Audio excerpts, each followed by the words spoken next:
अस्सलामुअलैकुम my friends, hope you guys are doing good. अल्हम्दुलिल्लाह मैं भी यहाँ पर ठीक हूँ दोस्तों मई 17 इस दिन के बारे में मुझे ज़्यादा मालूमात नहीं थे, मगर स्टडी करते रहने से मालूमात हुए हैं।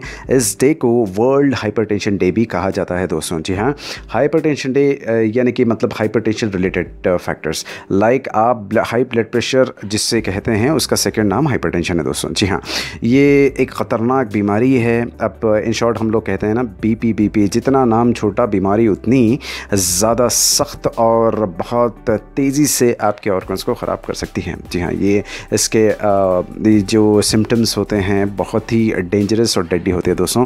हमको चाहिए कि इस बीमारी को हम कंट्रोल में रखें। ये एक्चुअली 2017 में ही शुरू हो गया था ये मुहिम, यानी कि दिस टाइप ऑफ अवेयरनेस फैलाने का। इनका मेन मकसद ये होता है, यानी कि ये जो मना रहे हैं हाइपरटेंशन डे या जो भी है, इनका मकसद ये है कि टू स्प्रेड द अवेयरनेस। जी हाँ, ब्लड प्रेशर के बारे में, उसको कंट्रोल कैसे करते हैं, मतलब उसको कैसे किया जा सकता है, या हमको एक प्रॉपर वे में उसको कंट्रोल रखना है। ये तमाम चीज़ों को स्प्रेड करने के लिए ही इस डे को सेलिब्रेट किया जाता है। ये नॉट ओनली हियर, ये actually pan America health organization से है, पाहो जिसे कहते हैं। तो वहाँ से ये स्टार्ट हुआ। फिर इसका कोलैबोरेशन जो है 85 हाइपरटेंशन सोसाइटी से ये एसोसिएट हुए। उसके बाद इस डे को सेलिब्रेट किया जा रहा है। और तमाम volunteers all over the world जो भी होते हैं, यानी कि कल, आज तो मई 16 है जब मैं व्लॉग बना रहा हूँ, तो यानी कल मई 17 को तमाम वॉलंटियर्स एक कैंप्स लगाकर सब तमाम लोगों का ब्लड प्रेशर चेक करते रहते हैं दोस्तों। तो ये मेन मकसद जो ये हाइपरटेंशन डे जो मनाया जाता है, उसका मकसद सिर्फ यही है कि spread the awareness of the blood pressure. अब रहा सवाल, आपने कहा कि स्प्रेड द अवेयरनेस, तो मतलब इसके रिस्क फैक्टर्स भी बहुत ज़्यादा हो जाते हैं अगर आप इसको कंट्रोल में नहीं रखते दोस्तों। जी हाँ, सिर्फ शुगर ही नहीं, बीपी, शुगर, ये दोनों ब्रदर्स ही है ऑलमोस्ट। इनके सिम्टम्स ऑलमोस्ट सेम ही हैं दोस्तों। जैसे कि आपको पता ही होगा, बहुत सारे लोग जो बीपी के पेशेंट्स हैं उनको तो पता ही होगा कि ज़्यादा ब्लड प्रेशर हाई हो जाने से, अगर इसके वैल्यूज़ ज़्यादा कंट्रोल नहीं रहने की वजह से आपको तरह तरह की बीमारियों का शिकार होना पड़ेगा। तो मेन जो सुनने में जो ज़्यादा आता है वो है हार्ट अटैक्स। जी हाँ, लेकिन बहुत सारे लोग सिर्फ हार्ट अटैक्स ही जानते हैं, मगर इन एडिशन कह सकते हैं हार्ट अटैक के अलावा भी बहुत सारे बीमारियां होती हैं अगर आपका ब्लड प्रेशर कंट्रोल में नहीं है। फॉर एग्जांपल, आपको डिमेंशिया भी हो सकता है, यानी कि आप भूल जाते हैं, चीज़ें रखकर भूल जाना, या जहन में आपके बात ना रहना। डिमेंशिया इज़ एक वन ऑफ द बीमारी हो सकती है। या आपकी किडनी डिजीज़ भी हो सकती है, किडनी डिजीज़ होना, या नहीं आपको स्ट्रोक्स भी हो सकता है और हार्ट अटैक्स भी हो सकता है। फॉर एग्ज़ाम्पल, अगर मैं स्ट्रोक्स की बात करूंगा तो स्ट्रोक्स क्या है कि आपका ब्लड सप्लाई, फॉर एग्जांपल एक ले लेते हैं कि ब्रेन स्ट्रोक समझिए, इसको एक एग्जाम्पल है, इसमें एस्केमिक स्ट्रोक कहा जाता है इसको, जहाँ पर आपके ब्लड सर्कुलेशन को सीधी तरह मतलब ऊपर सप्लाई नहीं मिलती, यानी कि ब्रेन तक सप्लाई नहीं मिलती है। यहाँ पर इसका पैसेज ब्लॉक हो सकता है, इसकी वजह से आपके नर्व्स या आर्टरीज स्वोलन हो सकते हैं। तो इस वजह से आपको बहुत सारे ब्रेन स्ट्रोक्स के चांसेस होते हैं दोस्तों, जिसे हम एस्केमिक स्ट्रोक भी कहते हैं।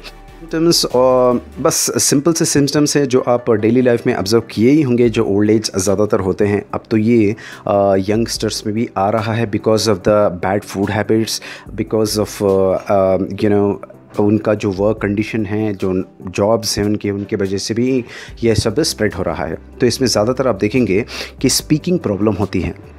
जिसको हाइपरटेंशन प्रॉब्लम होती है उनको स्पीकिंग प्रॉब्लम होती है, यानी कि वो सही तरीक़े से एक्सप्रेस कर नहीं पाते और कुछ चीज़ों को समझ नहीं पाते, या जल्दी चिड़चिड़ापन का शिकार होते हैं, इरिटेट हो जाते हैं। ये एक फ़र्स्ट सिम्टम आप देख सकते हैं। और इसके बाद अगर आप सेकंड सिम्टम्स, बड़ा ख़तरनाक सिम्टम है, दैट इज़ पैरालिसिस। जी हाँ, एक साइड कम्प्लीटली आपको पैरालिसिस आने के चांसेस है। या तो आपके हाथ पैरालाइज हो जा सकते हैं, या एक हाथ ना उठना, या एक हाथ रहना, या नहीं आपको फेशियल पैरालिसिस होने के भी चांसेस हैं। अब फेशियल पैरालिसिस में यानी कि ये हिस्सा, यानी कि one side of the face आपका काम करना बंद कर देता है। अगर पैरालिसिस का एक एग्जांपल लिया जाए तो एक टेम्परेरी पैरालिसिस भी हो सकता है दोस्तों, जिसको फेशियल पैरालिसिस या बेल्स पाल्सी भी कहा जाता है। बेल्स पाल्सी में एक आप कई लोगों को देखेंगे इनका होठ ऐसा हो जाना से मतलब ये जो होठ जो होता है मतलब थोड़ा सा बेंड हो जाता है और ये फेशियल मसल्स उनके टाइट हो जाते हैं। लेकिन ज़्यादातर ये देखा गया है कि बेल्स पाल्सी टेम्परेरी होता है, paralysis will continue for a long time. उनका ही एक छोटा भाई समझिए बेल्स पाल्सी, वो थोड़े समय के लिए होता है। तो और भी सिम्टम्स है लाइक आपको सडन सीवियर हेडेक्स होना, ये ब्लड प्रेशर के हाई ब्लड प्रेशर के चांसेस है। फ़ौरन अपना बीपी चेक कराना मत भूलिए।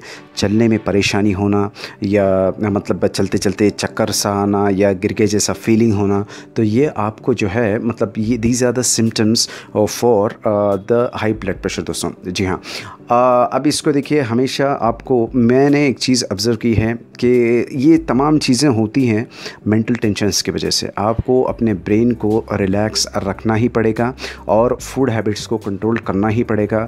आप ज़्यादातर जैसे जैसे एज बढ़ते रहती है थोड़े से फैटी फूड्स को कम करने में ही आपकी भलाई है। अगर आप फैटी फूड्स खाते भी हैं तो उसको बर्न करने में आपको कोशिश करना चाहिए, क्योंकि जैसा ओल्ड एज होती है आपका डाइजेशन प्रॉब्लम मतलब बढ़ जाता है, वो ज़्यादा डाइजेस्ट नहीं कर पाते हैं मैदे के आइटम्स। ये छोड़ना मुश्किल है, जायका छोड़ना मुश्किल है, टेस्ट छोड़ना मुश्किल है, मगर आपको साथ ही साथ थोड़ा सा वर्कआउट करना बहुत ज़रूरी है, लाइट एक्सरसाइज, लाइट वॉकिंग से।